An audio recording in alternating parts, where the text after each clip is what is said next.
Hello, Period 1 Math Scholars. Today we're going to do a mini review on how to graph in slope-intercept form. So I know this is a concept that we started back in December and January.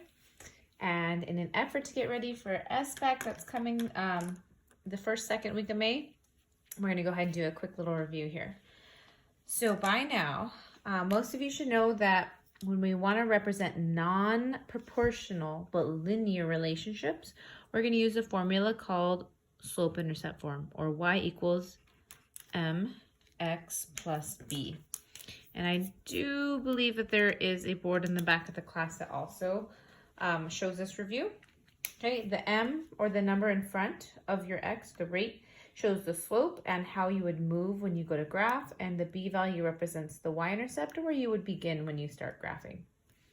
Okay, I did want to add on that the slope is also the change in your y values over change of x, and when you go to graph it, it's that vertical change versus your horizontal change. So how far you would move up or down versus side to side.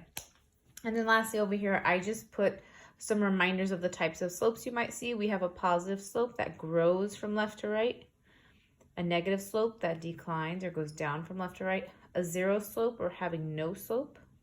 Undefined is like someone was climbing straight up a ladder and it's impossible to calculate that kind of slope.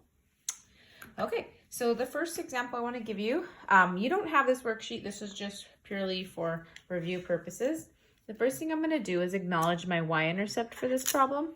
And so I know that on this y-axis, I'm going to go down 1, and that's where I'm going to begin. I'm going to go ahead and acknowledge my slope. I see that it's positive, and it's up 1/4. So I might even stop right here and just remind myself that at the end of this, I should have a slope that goes up from left to right. Okay, so from this beginning point, I'm going to go ahead and take it up 1/1, 2, 3, 4. And honestly, that's as much as I can fit on this worksheet. So I can go ahead and grab a ruler and connect those lines. If I even want to go backwards, I'm allowed to go down 1, 2, 3, 4, and to the left 4. Okay, that's not necessary though. Okay, when I'm happy with my line, I'm going to go ahead and connect all the points I've created. And that is my non-proportional linear function. Again, arrows at the end implying that it goes on forever and ever and ever. All right. The next example, again, always where we begin. I see I begin at 2. So it looks like I'm going to begin at positive 2. Now, this slope looks a little weird.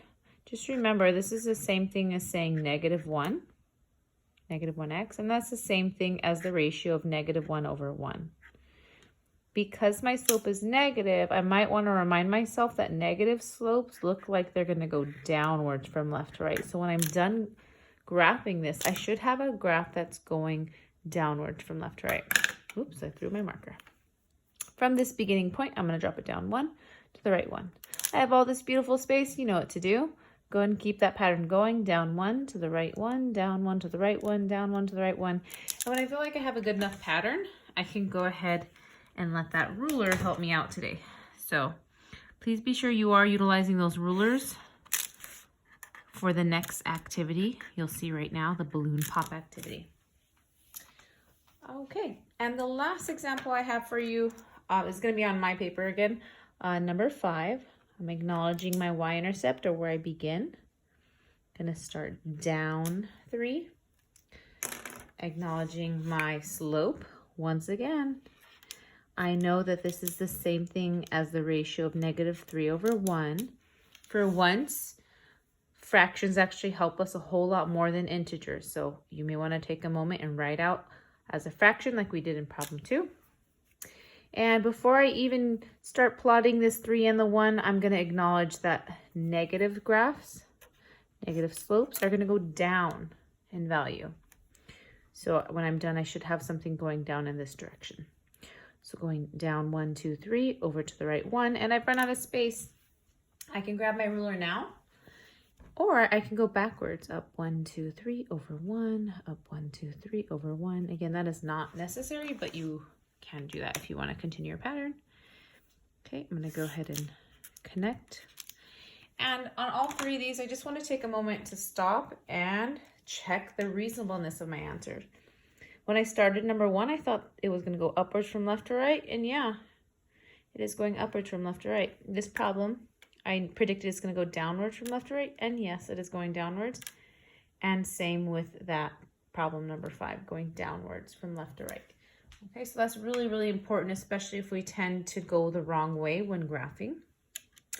So for today's practice, what you guys are going to be doing is something called a balloon pop.